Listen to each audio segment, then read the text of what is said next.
Okay, today we're going to do our family's version of Sutanghon, or Sutanghon as we always say. The recipe is different than the actual Philippine recipe, and we pronounce things different than the Filipinos do, because we're from the United States and we've lost our heritage. We're idiots, what can I say? Anyway, I've taken, I believe this is a 5-quart pan, and I've taken 4 chicken thighs. They're still partially frozen, but I'm going to boil them gently and start there. Once I get them separated, we'll get back to the video and show you the ingredients we'll be using for the Sutanghon.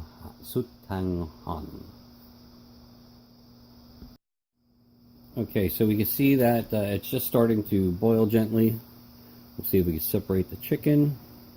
It may not be defrosted in the center enough to separate it. Not yet. It's getting there though. Alright, so anyway, one piece came loose. The rest will come on its own, or I can keep playing with it. My wife says I shouldn't do that. Oh, no, that's a different subject. Okay, anyway, basically our ingredients are on the counter here.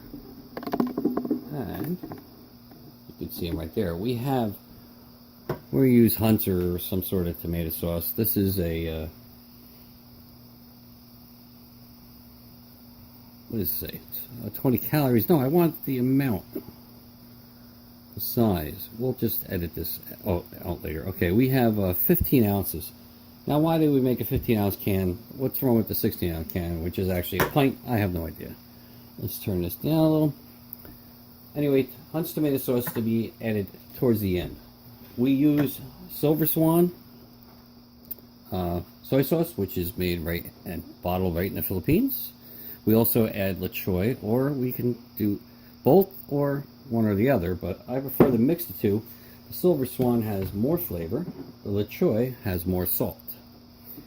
Normally we use this vermicelli here, this brand. But today I'm going to experiment, and we're going to try this, which is basically the same thing. It's rice threads. It's a little darker, and it looks like it might hold up a little better in the Sutanghon. Sometimes you get these noodles, and sometimes they fall apart into little pieces, and it kind of destroys it. You want it to have like a spaghetti kind of consistency. So anyway, at this point, we're just going to boil the chicken for about an hour, or until it starts to come off the bone. At that point, we'll peel the meat off the bone, throw away the bone, which seems kind of ludicrous, but we do. We take the bone out, and we put the chicken back in. And at that point, what we'll do is we'll add the tomato sauce. We'll add celery. One thing I left out, celery. Very important. This is a small pot. It's only 4 thighs. Probably use 2 to 3 stalks of celery, small ones, not real big ones. And we'll put them in 10 minutes before the end. You could chop them up coarse or fine, or depends on whether you like celery or not. If you like it, you like big pieces, chunky pieces with a little snap to them, put them in late, so they still have a little snap to it. If you prefer the flavor of the celery but not the texture or eating it, then just chop it up smaller and throw it in there, and it'll cook quicker, and it'll add a lot of flavor that way too. At this point, so cooking the chicken, I'm going to add my soy sauce, because I like to cook, sorry, I'm getting a little too close to the microphone. I like to cook the chicken in the soy sauce broth, the chicken broth and soy sauce all together, because it tends to give more flavor. Now I'm going to start pouring. I don't have a measurement for this, so that's about right for the Silver Swan. You'll see that gives a little darker color there. And we unfortunately here we have to open up our La Choy. Well, not unfortunately, it's a new bottle. And what I'll do with this is I'll just take probably from here to about here. Oh, sorry, you can't see. From here to about here, maybe a little more, and we'll dump that in along with the silver swan. Now I could take the cap off and make this quicker, but that's too easy. Why do it the easy way? Look at him, I'm making a mess too. Alright, almost there. See? Okay, now that, of course, adding the soy sauce, perfect, see? Nice. Adding the soy sauce will bring the temperature down, but quickly raise it again because of the salt content in the soy sauce. It looks like our chicken is separating. And like I said, now, oh, come on now, come apart. Chicken's still alive. No, it's not, sorry. Oh, there, make a mess, Mark. Okay, now I have my 4 pieces separated. I'll simmer these, or maybe at a medium flame, for the next hour. And ooh, that was close to my, for the next hour, or until the skin and the meat start to fall off the bone. Then we'll remove the meat. We'll put it on the side and we'll cook our celery, and then throw the meat back once the celery's cooked and add our noodles at the last 5 minutes of the cooking. That's all you need to do. It's very simple, very tasty. Again, this is not the Filipino recipe of Sutanghon. This is my recipe, or my family's recipe, and we all love it. And we get together a lot and enjoy this around the holidays, summertime, barbecues, whenever. It's good for all times. And it's what I like to call the Filipino chicken soup, because after you eat this, man, do you feel good. Okay, we'll check back in about an hour and see what's going on. Not sure if the camera picks it up very well, but it sure looks like it in the screen. Note the color of the broth. That's the color you want it. Maybe even if you like a little more salty or soy sauce, you can add more. You can always add it later after it's cooked. You can't remove it. If you overdo it, you put too much in there, some people won't like it. So I try to keep it backed off just a little bit. And if you want some, when you put it on your own plate, you can add the soy sauce onto your own plate. It doesn't bother anyone else. The only difference is when you cook it in the broth with the chicken all together, it tastes fantastic. When you add it later, it's not exactly the same thing. It hasn't been cooked with the meal, so it just gives it a different kind of flavor. But then again, some of us like it that way too. Alright, it's only been 15 minutes boiling, so we'll be back later. Okay, I'm preparing the noodles. Now this is way too much for a batch this size, so what I'm going to probably do is I'm going to try to separate one layer. You see it's in like 3 layers. Oh, yeah, this will work. Okay, that right there is probably enough for this batch. It's a small batch, and we'll save the rest of these. We'll put these. What you do is you, oh, can you see them? I don't know. Yeah, you can see them. What you do is you soak these in warm water for about 5 to 10 minutes to soften them up. And then you can cut them up into smaller pieces, or you can throw them in whole, but then you're going to be using your fork to twist it like spaghetti for about a half an hour before you can actually get it in your mouth. So I prefer to cut it into small pieces. They do enlarge when they cook. Like I said, it's the last 5 minutes of the meal, the cooking of the meal, and you throw them in. And that should be good enough for this batch. Normally I would throw, say, these on a batch this size for each chicken leg, or chicken thigh I should say. I would throw in a package, or maybe a little less, maybe 3 of these. These are individually wrapped, 1, 2, 3, maybe all 4. I don't know, it depends on how I feel that day, whether I want a lot of noodles or not. This could normally be plated or served over white rice. I prefer eating it plain by itself with the chicken. Occasionally I'll make white rice to go along with it for my family, and we'll all enjoy it that way too. Alright, later on we'll show how we put all of this together. Man, does that smell good. I can't wait.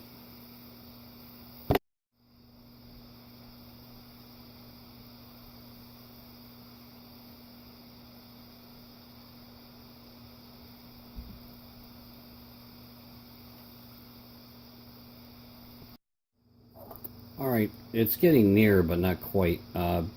I guess one of the best ways to be able to tell if the chicken is getting ready to be pulled off the bone is if the skin comes off easily. And you see this one, skin is not coming off easily. It's coming off, but not as easy. When it comes off very easily, then you know it's pretty much ready to be pulled off the bone. You pull it out of the pot, let it cool a little so it doesn't burn your fingers, or you could use forks to separate it. I prefer using my fingers, I get it all that way. Anyway, we'll be waiting a little while longer. Alright, so now the skin is coming off a little easier. It's almost at that point where we can peel the meat off the bone.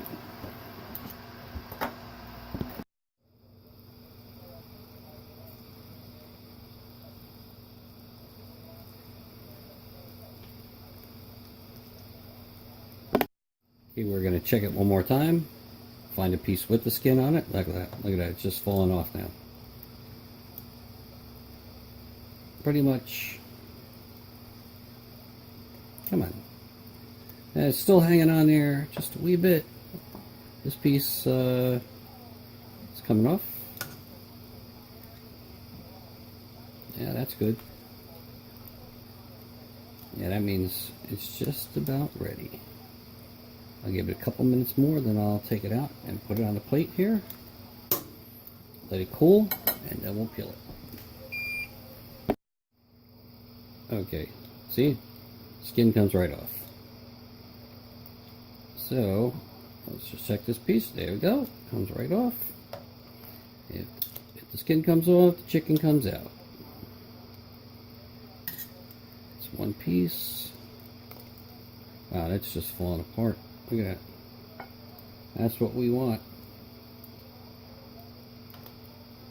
Take the chicken skin out. This piece is all done. This still has a little skin and some fat on it that I want to get rid of. And the rest is all chicken skin.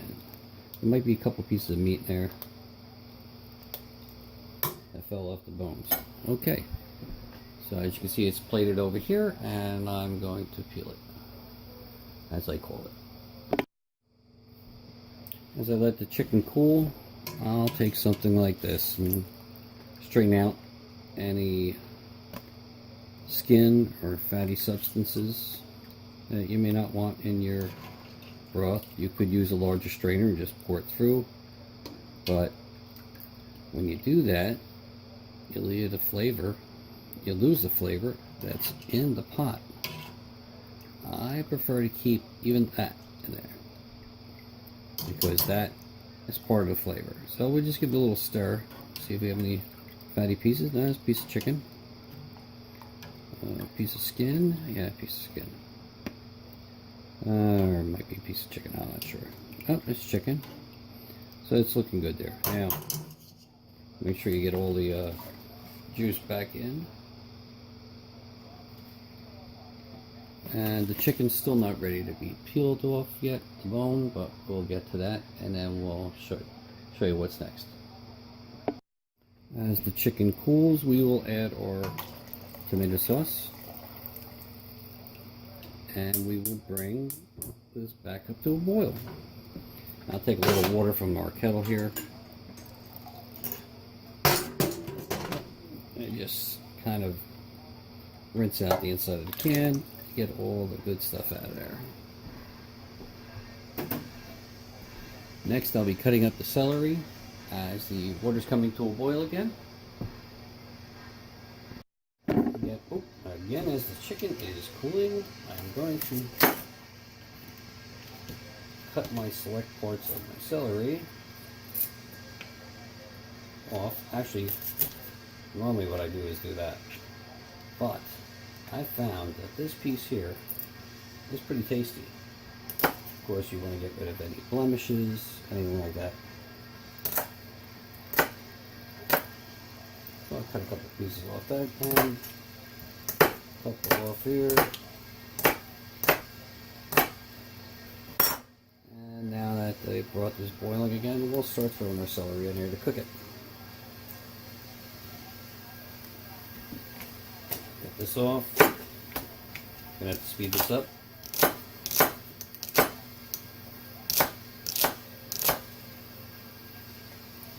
throw it in. A little more. See the amount of tomato sauce. I don't normally put that much in because it turns the broth red like that. Maybe a little too red, but I do like the taste of the tomato sauce. I did put a little extra in here. That's all right. What else was I going to do with it?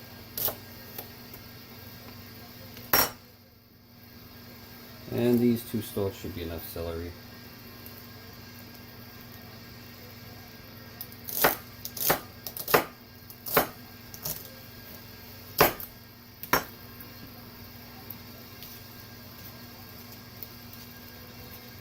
And we'll put that down, and at this point we'll also start soaking our noodles in a little warm water to soften them up so we cut them up.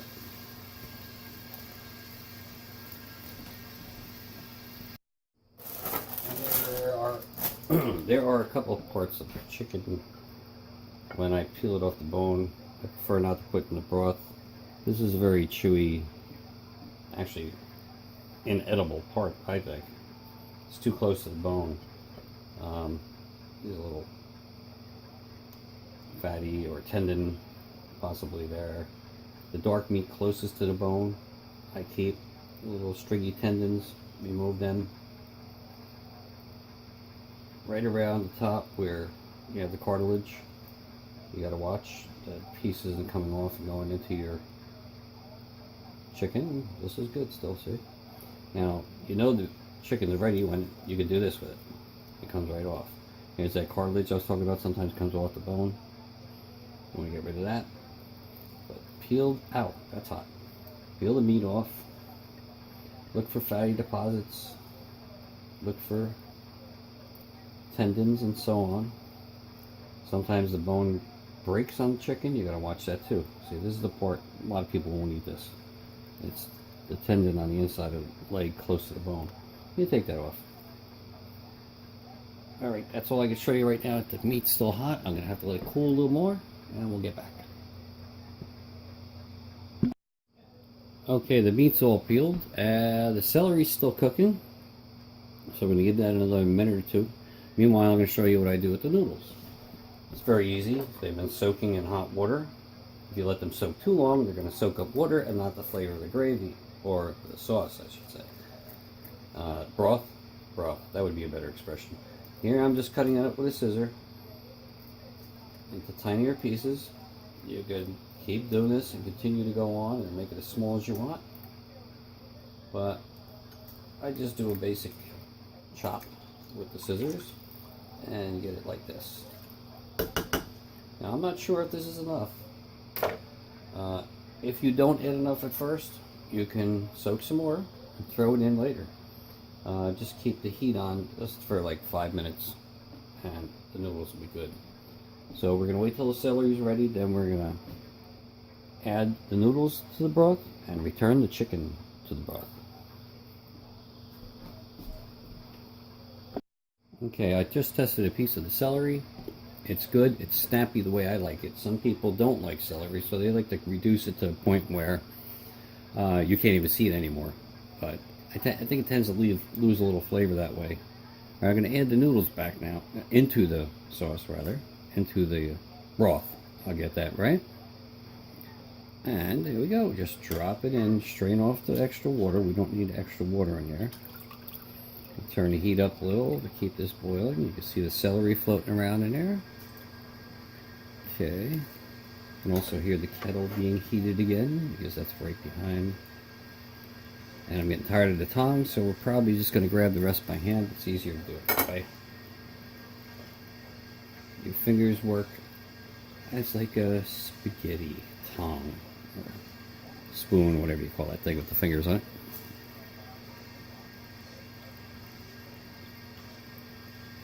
Now, as you add these, they kind of get lost in the water. But what will happen is they'll thicken a little, they'll expand, and they'll be more prevalent in the meal. But that could take sometimes an hour after it has to sit. What you do to just stir it up, see what's happening there. You can see it's starting to pick up some of the color of the broth. And give that a few more seconds, and I dropped a few noodles, but that's okay. Now we're going to reduce the heat just a little, and we will add the meat back in at this point. The noodles start to raise to the top, which means they are expanding and getting ready, or getting good, I should say. And again, just use your hands. My hands are washed 20 times when I'm cooking. They're clean.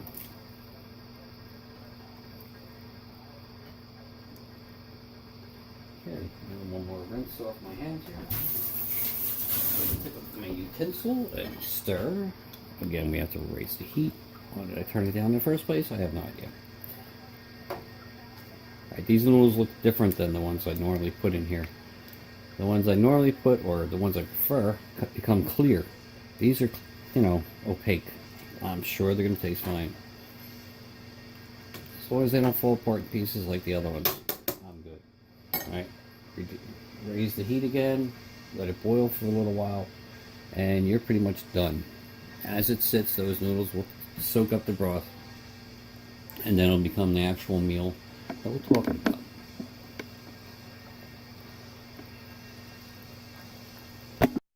Alright, it's been about 2 minutes. I've removed some.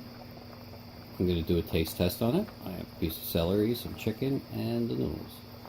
And let's see how it goes. It's going to be hot. Chicken's good.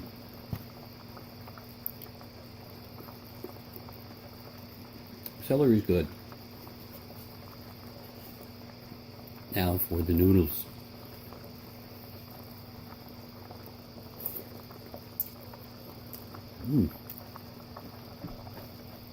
These are different. They're a little snappy. They're not falling apart, and I think they need to be cooked longer, which is good. The longer the better. The more flavor gets into the noodle. Normally the best way to make this, make it the day before, let it sit overnight, and the next day it's fantastic. Okay, so that's about it.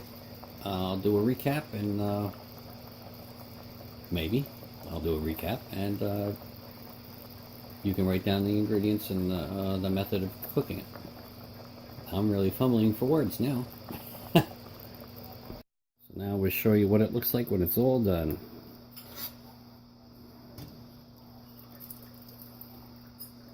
Oh, now that is delicious. We'll take a tablespoon and add some broth to the mix. Like I said, you can have this over white rice or just eat it like I do. That's what I do. How's that look?